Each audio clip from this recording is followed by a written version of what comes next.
já se mutilou? Ela já pensou em tirar a própria vida? Hoje ela é atendida por um psicólogo e um psiquiatra, toma remédios para que ela não cometa suicídio, para que ela tenha um estado de bem-estar, até ela conseguir superar. Pude atender ela e a sua mãe, e pude ver o quanto que é cada vez mais real essa situação no nosso país, e cada vez mais perto de nós. Quem sabe você tem alguém na sua família, um parente, que já cometeu suicídio. E essa palavra, querida, é para você nessa manhã, é para cada um de nós. O pastor Neil Barreto, ele diz o seguinte, psicanalista clínico: pior do que a morte é a ausência da vida. Quando uma pessoa se mata, ela quer matar o vazio e a dor. Na verdade, ninguém quer morrer.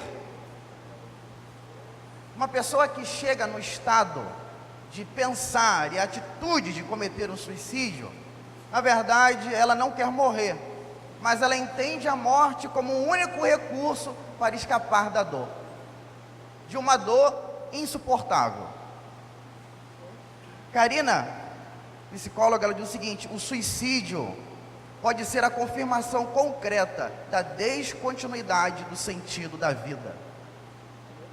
É quando uma pessoa passa a não crer mais no amanhã. É como que se a esperança descesse pelo ralo, aonde ela perde o sentido da vida. Dr. Edwin, ele diz o seguinte: a melhor forma de entender o suicídio não é estudando o cérebro, e sim as emoções. As perguntas a fazer são: onde dói e como posso ajudá-lo? Só que uma das pessoas que foram abordadas ontem falou o seguinte: pessoas assim, com pensamento suicida, merecem uma surra. Não sei se você já ouviu isso, mas são pessoas que não têm a informação correta e estão ignorantes. Porque na verdade, quem sente isso, só ela consegue compreender a sua dor e a tristeza que ela sente. E não é batendo, não é dando surra, não é rindo, não é ridicularizando que você ajuda alguém. Pelo pior, você pode empurrar alguém no precipício abaixo com essa atitude. A gente precisa aprender a se importar com. Recentemente teve um homem que tentou suicídio numa ponte, não sei se foi no Rio ou São Paulo, e ele estava com desejo mesmo de pular, já tinha concretizado. Ele: olha, eu vou pular. E a polícia chegou, bombeiros chegaram para tentar convencer aquele homem a não cometer tal prática. Interessante que o que aconteceu? As pessoas que, o fato desse homem querer cometer suicídio, tirar a própria vida, o trânsito foi tendo retenção. E as pessoas começaram a ficar estressadas, então começaram a mandar aquele homem pular, para que o meu compromisso do trabalho, ou de voltar para minha casa, você está atrasando, então pula. Esse estado que chegou ao nosso povo. Pessoas que estavam próximas falavam para o homem que é um ladrão e merece morrer mesmo, então pula. E o homem não era ladrão, ele estava passando um momento difícil na vida dele. E graças a Deus, os policiais e bombeiros conseguiram convencê-lo e ele não pulou. Mas não é a realidade em todas as vezes. Querido, quando você entregou a sua vida a Jesus, você não deixou de ter alma, e não deixou, e a palavra de Jesus continua tendo valia, no sentido de que no mundo tereis aflições. Nós estamos dentro de um corpo de humilhação, um corpo que padece, um corpo que se entristece, um corpo que sofre. Abra sua Bíblia em 1 Tessalonicenses, capítulo 5, verso 23. Vejam que o texto esteja ali, eu quero que você abra sua Bíblia. 1 Tessalonicenses, capítulo 5, verso 23.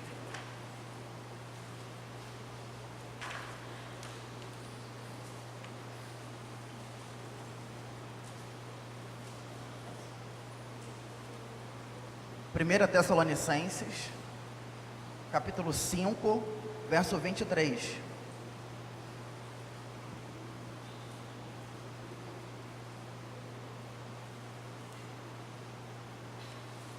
Se você achou, diga, achei.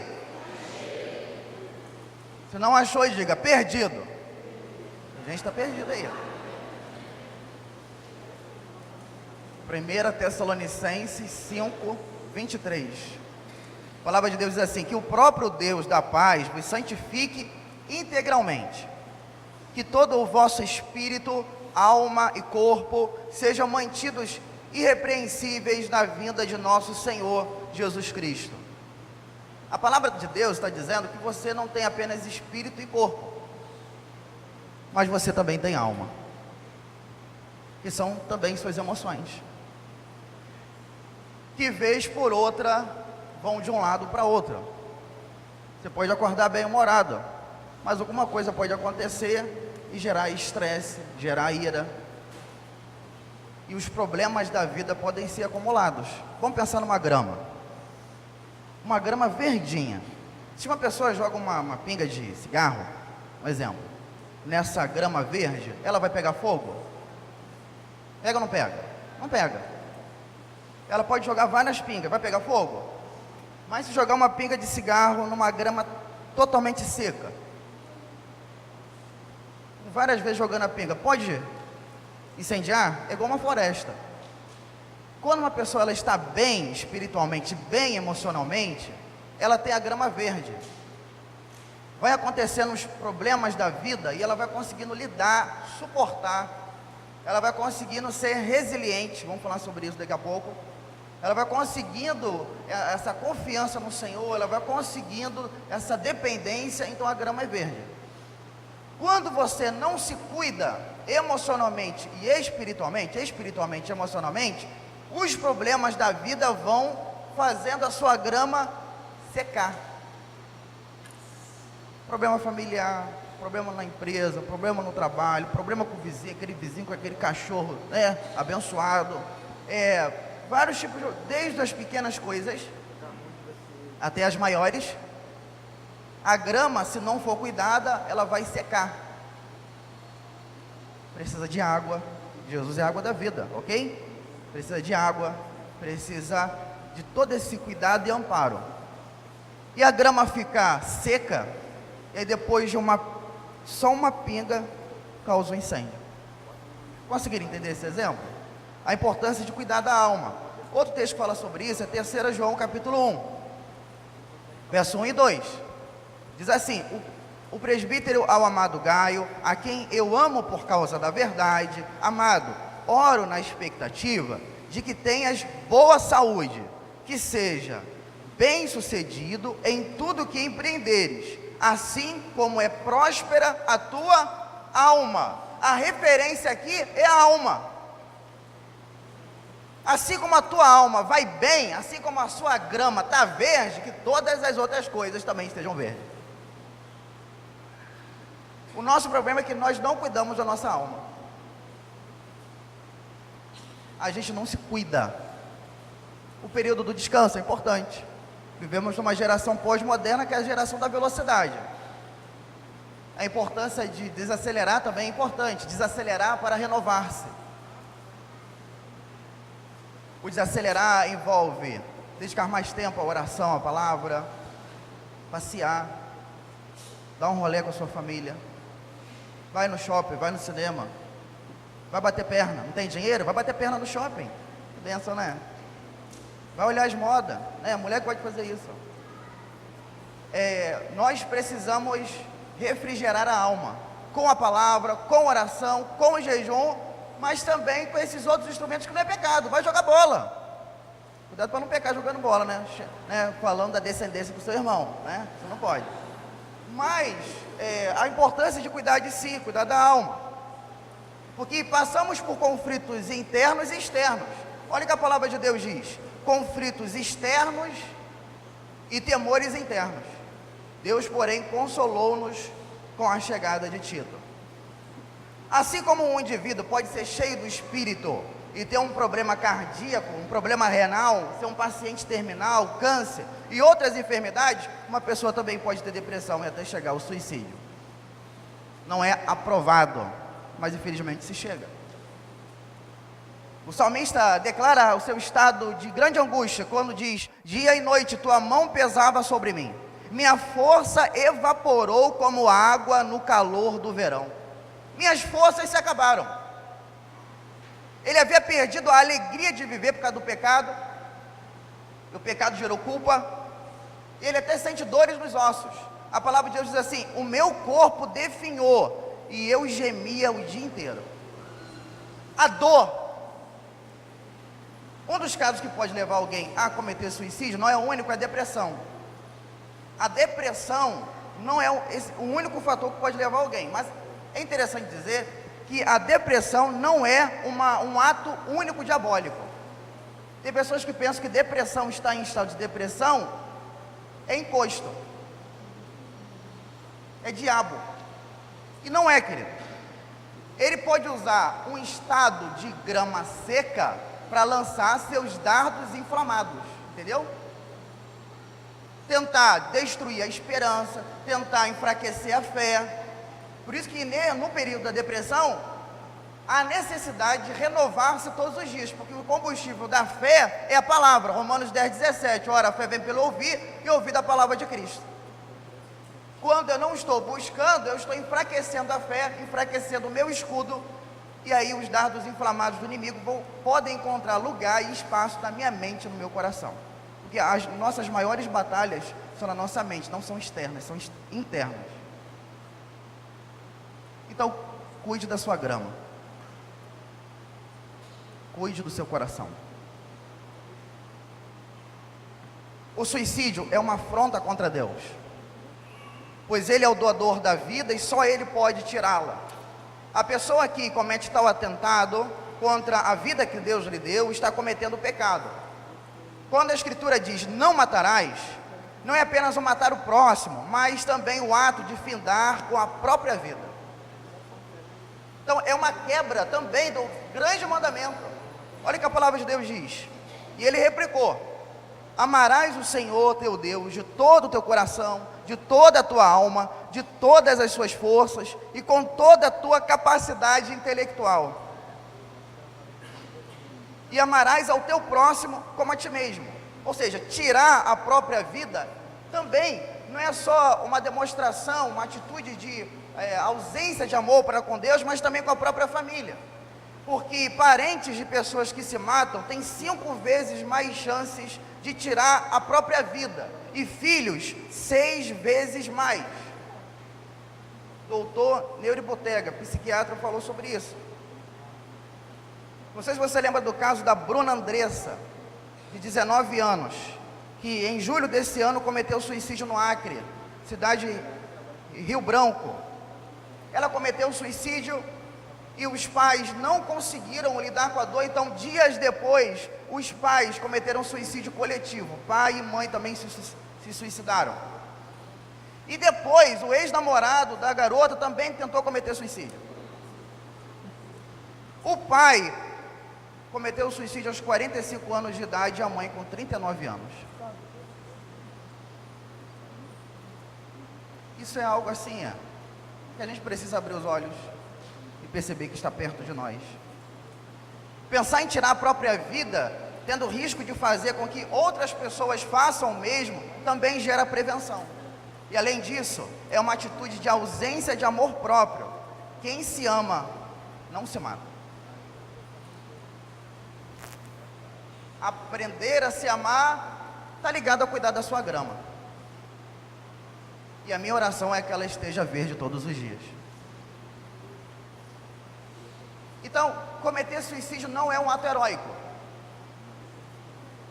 A série 13 Porquês ajudou, mas alguns estudiosos dizem que também, por outra forma, não ajudou. Alguns creem que ajudou, outros não.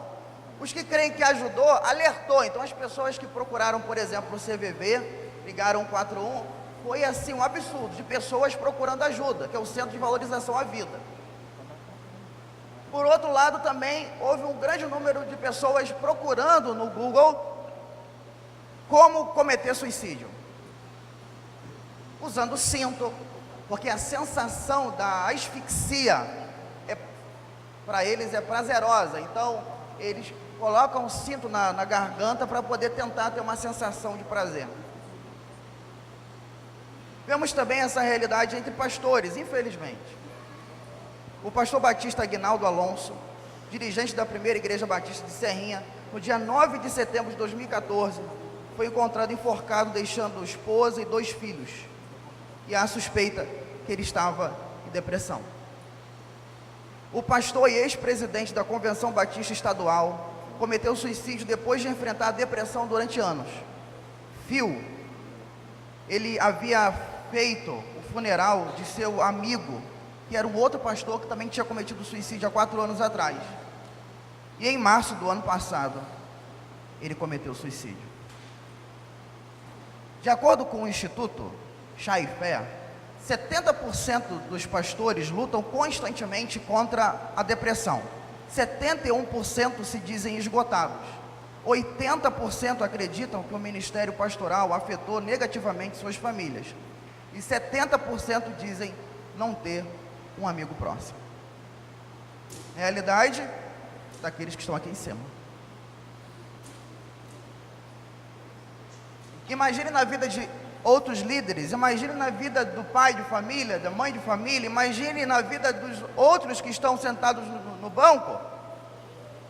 Todos nós estamos dentro de um corpo, e esse corpo padece, se entristece. E como precisamos cuidar uns dos outros e abrir nossos olhos espirituais, seja com aqueles que estão aqui em cima, que às vezes cobramos, mas não cuidamos. Como precisamos cuidar, seja dos pastores, líderes e uns dos outros. Como precisamos abrir nossos olhos espirituais e emocionais e perceber que todo mundo é humano. Tem uma frase que diz assim: se cortar, sai sangue e não óleo ungido.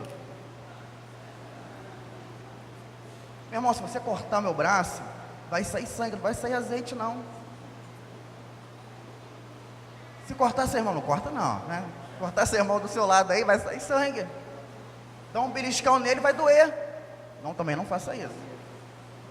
Querido, se cortar sai sangue, não sai óleo ungido. Não devemos levar a vida cristã no modo automático.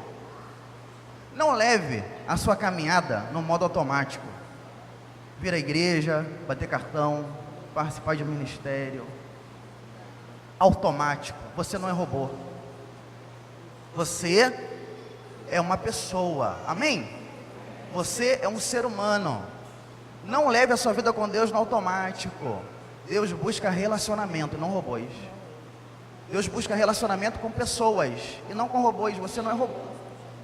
Você é um ser humano que chora como Jesus chorou, que se como Jesus se entristeceu, que fica decepcionado como Jesus ficou irado, levantou as mesas lá, quando o pessoal estava vendendo aquelas bugigangas no templo. Ou seja, você é um ser humano, precisa se cuidar e cuidar da sua grama.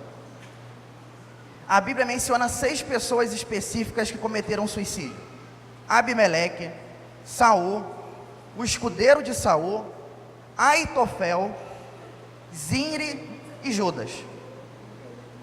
É um tipo de autoassassinato. Em sua maioria eram pessoas perversas. Mas também vemos Moisés e Elias desejando a morte. Não aquela morte, como Paulo fala, o desejo de partir, estar com Cristo. Não que a eternidade deles estava incerta, mas os sofrimentos e as pressões tremendas que eles estavam passando, estava gerando uma pressão tão forte que eles queriam morrer. E Deus foi lá e tratou o coração. Lembra, por exemplo, de Elias que estava na caverna? Deus foi lá, ele ouviu a voz de Deus, Deus alimentou. Como que a gente precisa de alimento? De presença. Querido, você precisa de alimento e de presença. Alimento da palavra de Deus, mas também alimento do feijão, do arroz, da comida. E de presença, que é a presença de Deus. Só que eu não posso confiar nas minhas emoções. Porque, além da Bíblia dizer que o coração é enganoso, ele também é perverso. As nossas emoções também podem nos enganar, falando que Deus se esqueceu de você. Já passou por um problema? Você achou que Deus tinha se esquecido? Que Deus estava ocupado demais cuidando de toda a humanidade e não de você? As emoções falam que, olha, não confie porque Deus se esqueceu e Ele não está. Mas eu preciso confiar na palavra, entender que a fé, ela não é emocionalista, a fé também tem a ver com a razão. E eu creio na palavra, eu exerço a minha fé. Eu creio que Ele está comigo. Hebreus 13:5, não te deixarei e nunca jamais te desampararei. Eu creio, tomo posse da palavra e vivo sobre a palavra e vivo nela e ando por ela. Não confie nas suas emoções quando estiver passando por grande angústia ou estado de depressão. Porque crente também fica em depressão. No Brasil, a cada 45 minutos, uma pessoa comete suicídio. E nesse tempo tem outras 20 tentando, segundo a OMS, Organização Mundial de Saúde. Então, infelizmente, desde que esse culto começou, uma pessoa já cometeu suicídio. E até eu terminar minha mensagem, outra pessoa vai cometer suicídio. É mais comum do que você imagina. De cada 100 brasileiros, 17 pensam seriamente em se suicidar. 5 elaboram um plano e 3 tentam se matar. Só imaginar o público que nós temos aqui. Se cada 100 brasileiros, 17 pensam seriamente em se matar, imagina que aqui vamos ter 300 pessoas. Multiplica isso por 3. 5 elaboram um plano, multiplica. 3 tentam se matar. Então, é uma realidade presente, que pode estar presente na nossa igreja. Porque é comprovado. Um grande exemplo é no Japão. Há um grande aumento de depressão que leva as pessoas ao suicídio. Por exemplo, no Japão, é algo até meio alarmante, mas no Japão tem uma floresta do suicídio. É a floresta e tem um estacionamento ao lado. As pessoas param no estacionamento, colocam a data que vão cometer o suicídio, por quê, e vão para a floresta cometer suicídio. No Japão. Aí você pode pensar, é um país tão avançado, não é verdade?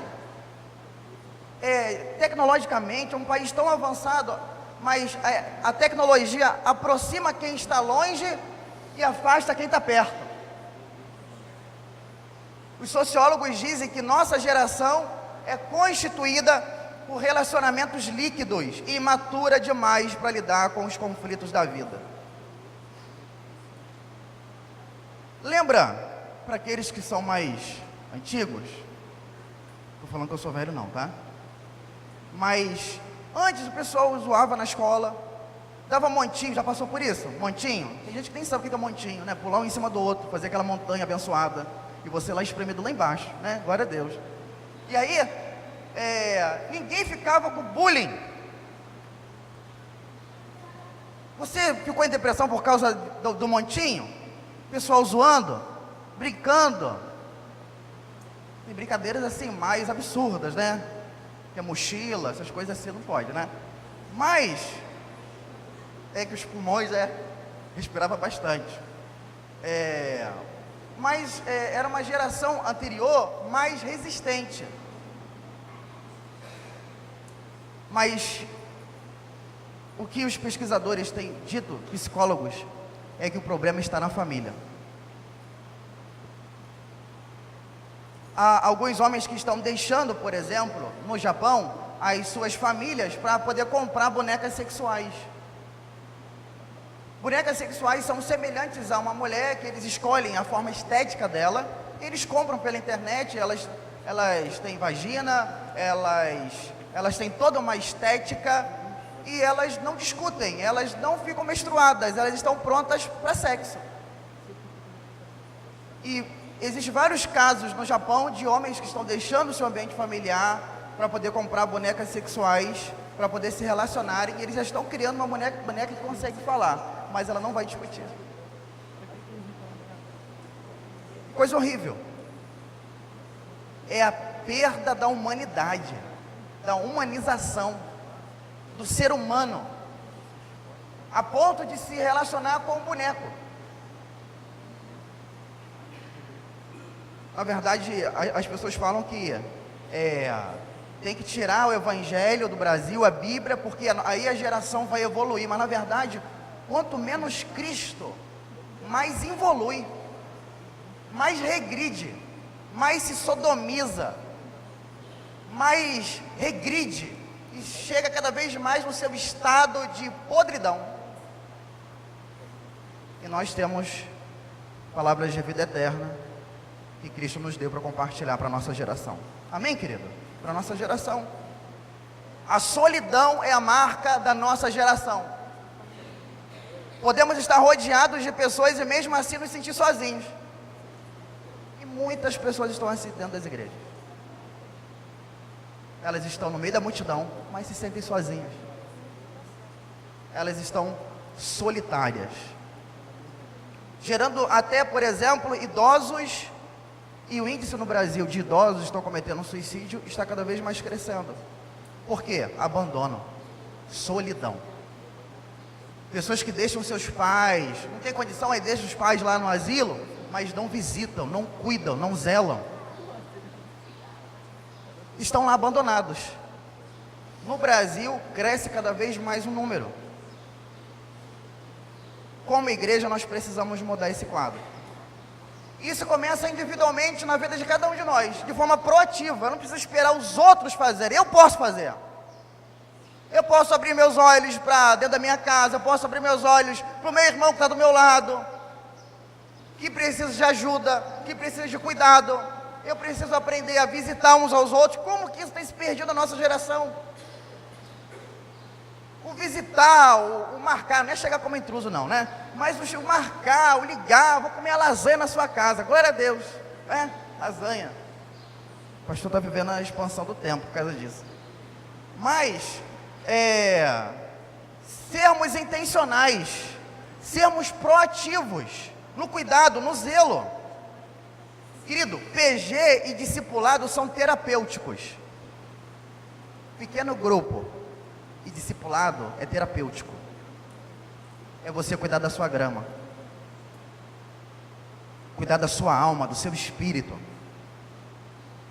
Uma palavra aos pais: pais que não ensinam seus filhos a serem resilientes na vida pelo poder de Deus. Muitos pais não estão ensinando seus filhos a serem resilientes. O mundo vai cuidar, o mundo vai ensinar. Querido, o mundo não ensina do jeito certo e não vai cuidar. Vai levar só pancada na cabeça. Você como pai, como líder espiritual na sua casa, você precisa orientar, zelar, ensinar seu filho a ser resiliente. O que é ser resiliente? Depois de grandes pressões, ele conseguir voltar ao seu estado original, ele não deixar de ser a pessoa que Deus deseja que ele seja. Ele vai continuar amadurecendo em Cristo, mas ensinar desde pequeno o que é confiar, o que é depender de Deus. E como que a gente precisa viver isso? Essa responsabilidade está nas mãos dos homens. Quantas mulheres sobrecarregadas, elas se tornam cabeça no seu lar. E uma mulher sobrecarregada, ela surta.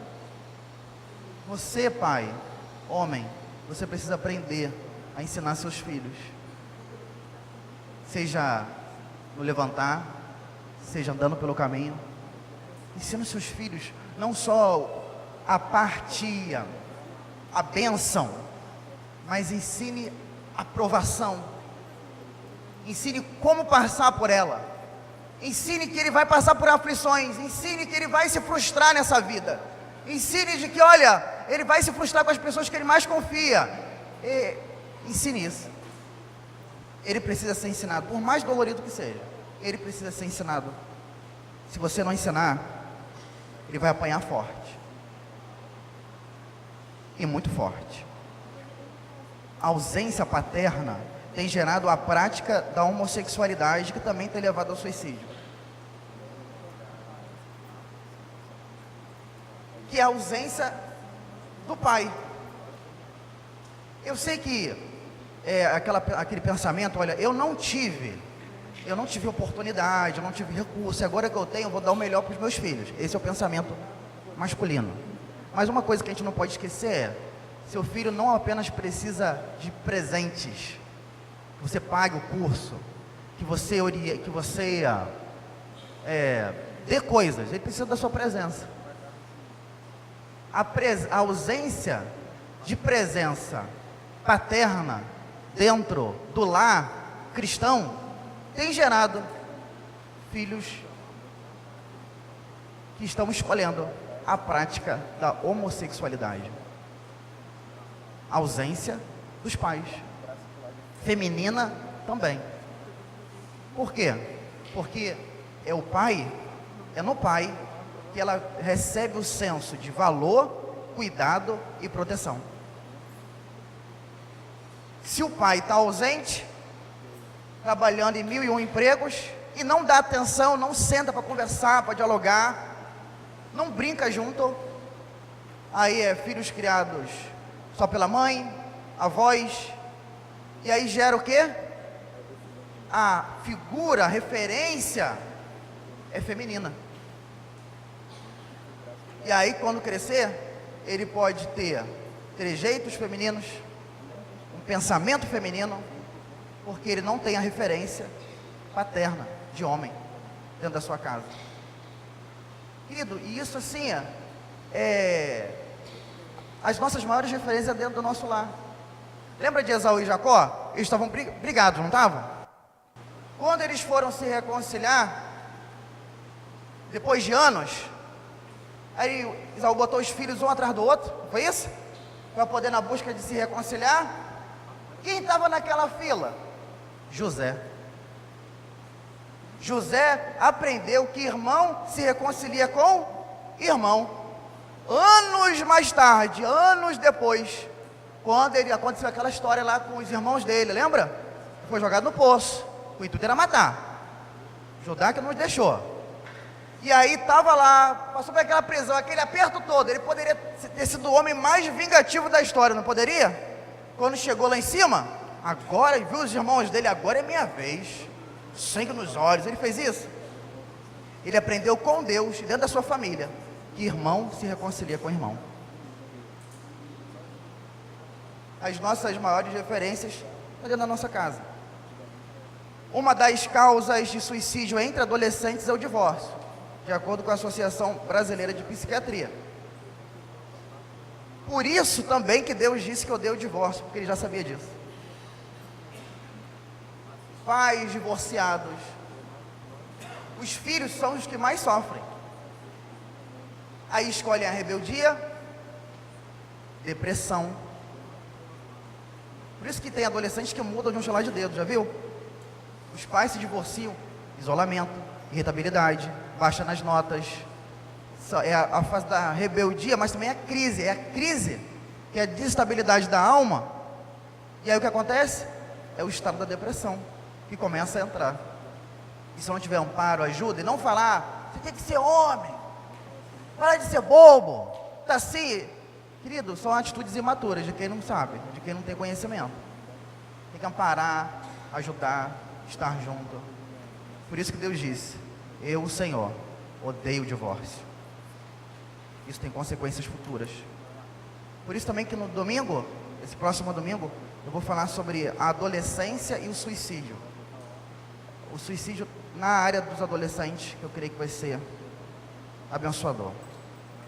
Mitos e verdades, para a gente poder entender o que é mito e o que é verdade. Primeiro mito: quem ameaça se matar, não se mata, só quer chamar a atenção.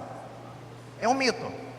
A verdade é, a maioria das pessoas que se matam dão sinais, mudam de comportamento, falam a respeito a amigos ou a profissionais de saúde, então leve-as a sério. Olha, eu vou acabar com a minha vida, vou parar de ser um peso, eu quero que todo mundo vá para o inferno. Isolamento. É uma pessoa que já está pensando em findar a vida. E aí eu preciso ficar com os meus olhos abertos. A maioria das pessoas não muda o comportamento. Mas pastor, tem pessoas que não é perceptível? A minoria dos casos sim. A minoria dos casos, os pais nem percebem.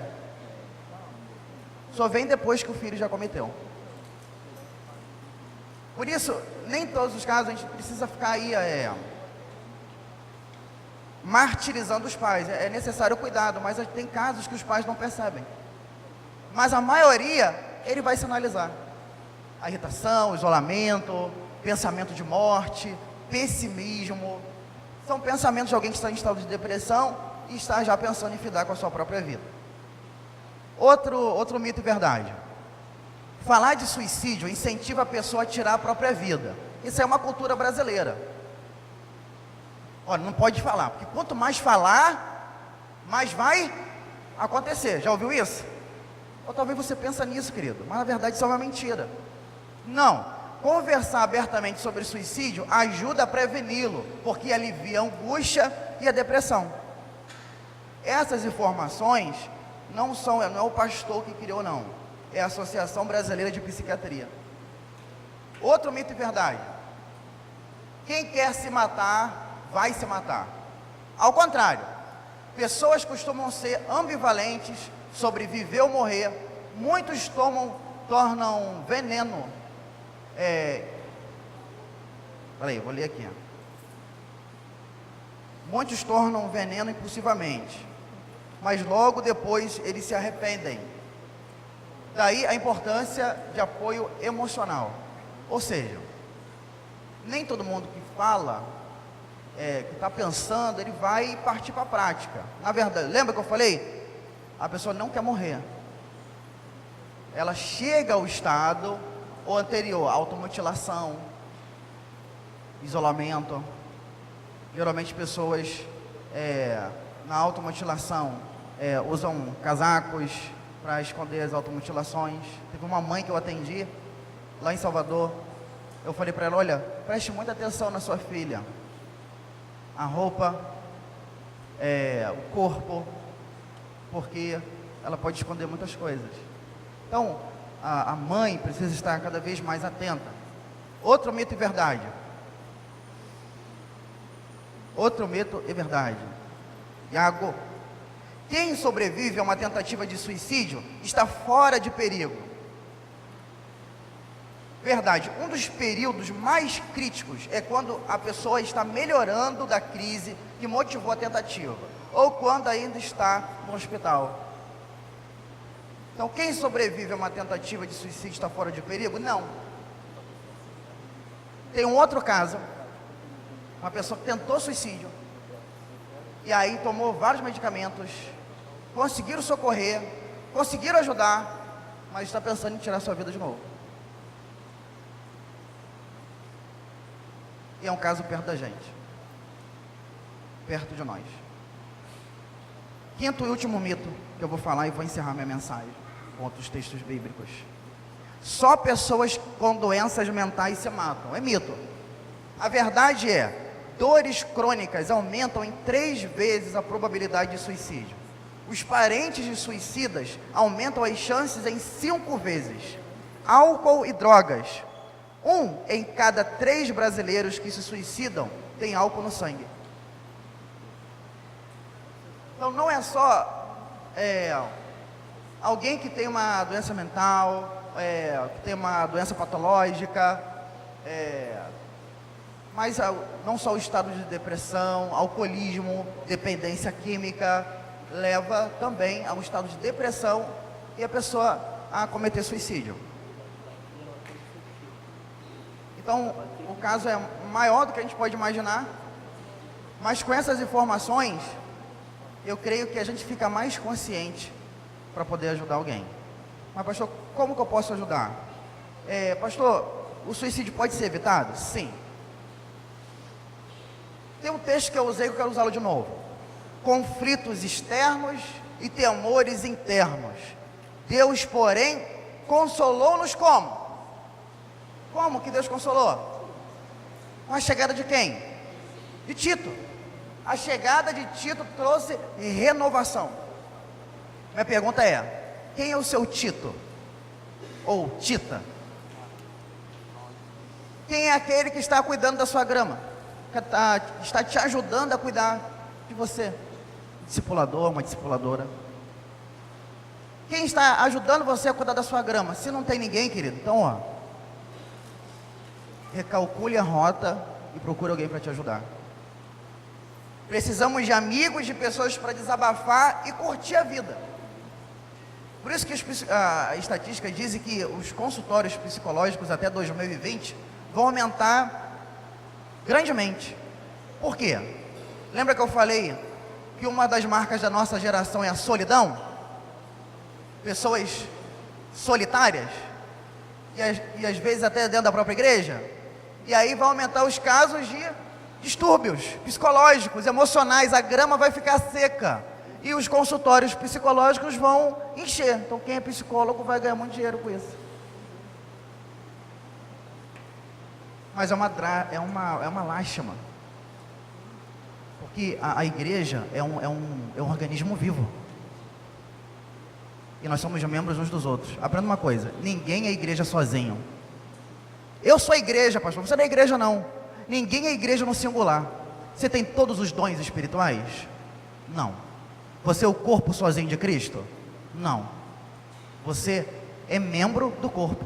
Por isso que Paulo falou nos Coríntios, capítulo 12, ele fala que nós somos membros uns dos outros. Você é boca, orelha, cabeça, tudo junto do corpo de Cristo? Não. Você é orelha? Não. Cada um de nós é uma partezinha, mas nenhum de nós é tudo junto. Somos membros uns dos outros e juntos fazemos parte da igreja de Cristo. Amém por isso? Juntos fazemos parte da igreja. A palavra de Deus diz assim: portanto, confessem os seus pecados uns aos outros e orem uns pelos outros para serem curados.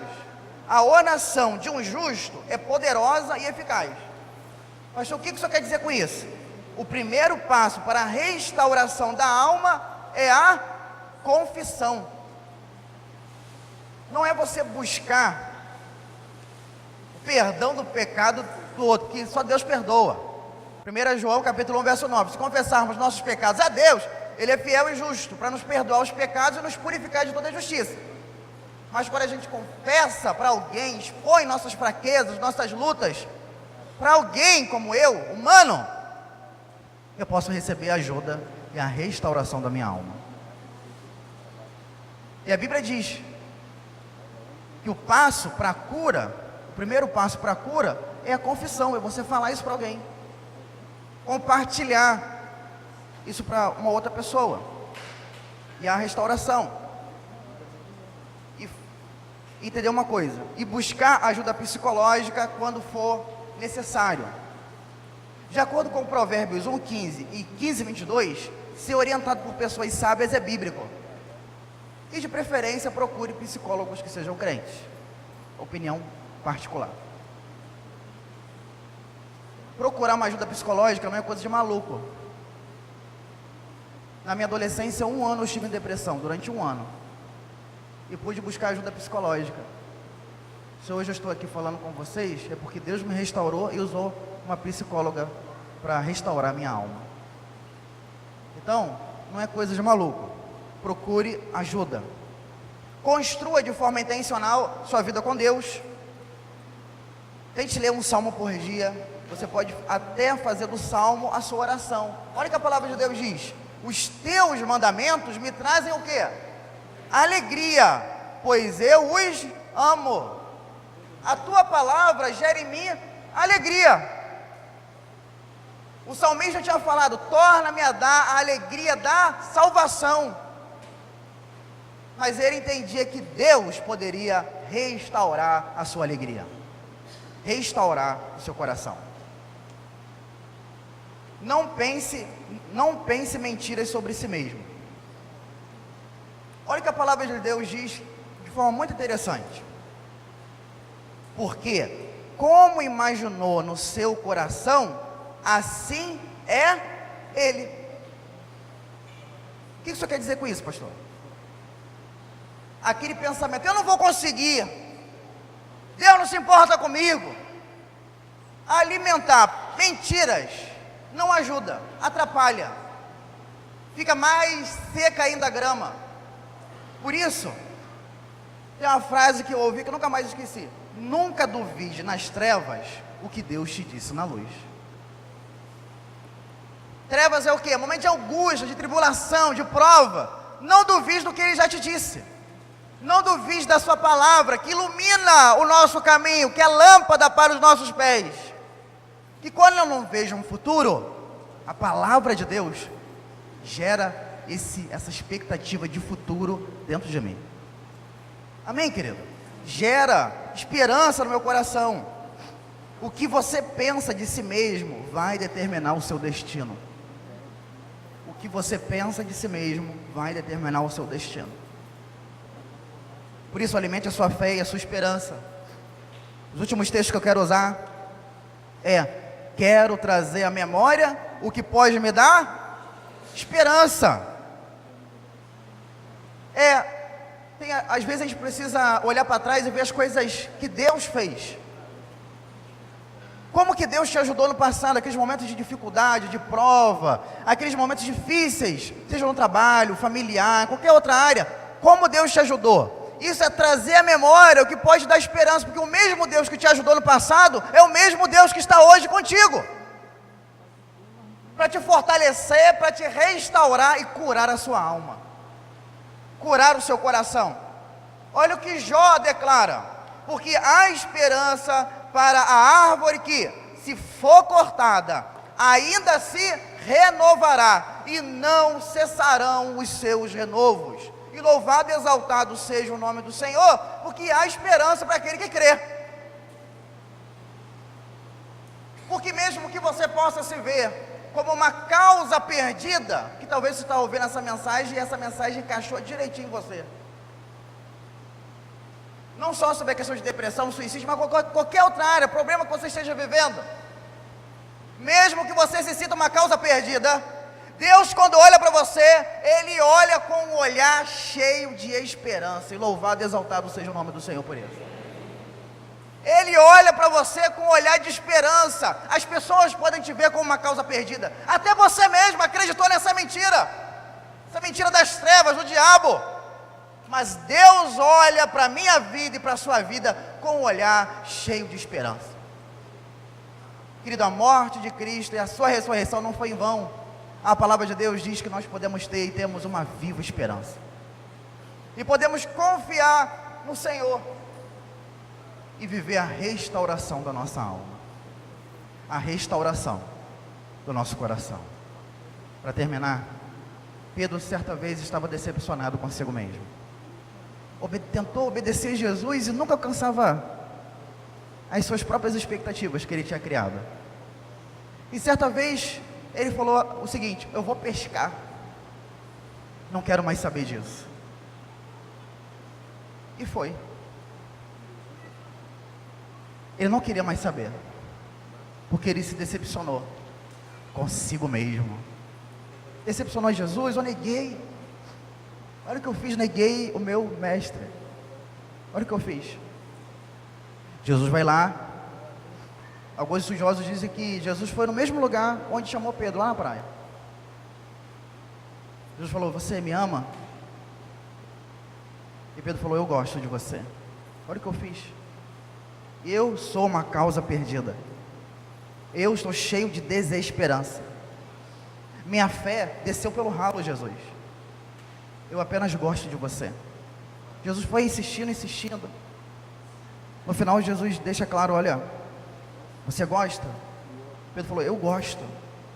E Jesus falou para ele o seguinte: Pedro, você é um desgraçado. Foi isso que Jesus falou para Pedro? Você de fato é uma causa perdida. Eu investi em você. Olha aí, você é uma causa perdida mesmo. Vai embora. Foi isso que Jesus falou para Pedro? Pedro, apacenta as minhas ovelhas. O que Jesus está falando para Pedro? Você falhou? Você caiu? Você apenas gosta de mim? Pedro, eu te amo com amor eterno. Eu restauro a sua alma. Você me traiu? Eu te perdoo. Vai, Pedro, porque no caminho eu te ensino a me amar. Querido, talvez essa seja uma realidade da sua vida. Quero pedir para que você feche seus olhos e ore por você. Ore pelo seu coração. Ore pela sua vida. Tristezas têm te abatido? Todos nós passamos por problemas. Passamos pelas tribulações da vida. Todos nós precisamos de renovação, de ajuda, de cuidado. Precisamos de amparo. E podemos encontrar nos braços do nosso Pai Celestial, amparo, ajuda, renovo. Porque a palavra de Deus deixa claro. Porque há esperança para a árvore que, se for cortada, ainda se renovará, e não cessarão os seus renovos. Querido, querida, preste atenção nisso. Enquanto você ora e busca, Deus tem renovo para a sua vida. Sua grama secou, Deus faz ela se tornar verde de novo. Vai ser um processo, mas é tempo de buscar o Senhor e de buscar ajuda, renovo, tratamento da alma. Pai, em nome de Jesus, nós recebemos a Tua palavra, e a Tua palavra é viva, a Tua palavra é eficaz. A Tua palavra alcançou o nosso coração nessa manhã, alcançou vidas nessa manhã, que estão passando dores na alma. Ó Deus, em nome de Jesus, restaura, trata, Deus, o coração, em nome de Jesus, traz novas forças. Se a grama, ó Deus, secou, a Tua palavra diz que aos cheiros das águas vai brotar vida, as águas vai gerar vida. O que está seco não vai mais ficar seco. Ó Deus, age em nome de Jesus na vida dos Teus filhos, na vida da Tua filha, ó Deus, na vida do Teu servo. Ó Deus, age, Deus, com poder e graça, em nome de Jesus, em nome de Jesus. Se alguém está passando por depressão, ó Deus, traz o tratamento do Senhor, em nome de Jesus. Coloca o psicólogo certo, homem, mulher do Senhor, para ajudar na cura, na restauração da alma, em nome de Jesus. Mas traz as novas forças. Problemas em casa que tem esgotado as forças, ausência de esperança, ó Deus, em nome de Jesus, trata, renova as forças, em nome de Jesus. Porque a Tua palavra diz que aqueles que esperam no Senhor renovarão as suas forças. A Tua palavra diz que o Senhor dá força àquele que não tem mais vigor. E tem pessoas aqui, Deus, que não tem mais vigor. Mas, ó Deus, restaura, renova as forças, ó Deus, em nome de Jesus. Traz a restauração da alma, em nome de Jesus. Só o Senhor conhece o coração e as dores, as dificuldades. Como é difícil às vezes buscar ao Senhor, porque a angústia bate. Mas, ó Deus, que haja perseverança, em nome de Jesus, em nome de Jesus. Que cada lágrima seja recolhida pelo Senhor, e que cada lágrima se transforme pelo poder do Senhor, a Tua graça em alegria, em nome de Jesus. Restaura, Senhor, em nome de Jesus. Ó Deus, restaura, Deus, em nome de Jesus, Teu filho, Tua filha. Restaura, Deus, em nome de Jesus, os sonhos. Ó Deus, que as frustrações, ó Deus, não limitem, Deus, em nome de Jesus. Mas que haja novos sonhos, Deus, em nome de Jesus. Uma nova visão, ó Deus, da parte do Senhor. Em nome de Jesus, trata, Deus, o coração do Teu povo. A nossa esperança, ó Deus, é o Senhor. A nossa força vem de Ti. Age, ó Deus. Trata corações nessa manhã. Eu creio, Deus, que o Senhor já está tratando, restaurando, dando novas forças. Nós cremos, ó Deus, no Teu poder. A nossa força vem de Ti. Em nome de Jesus.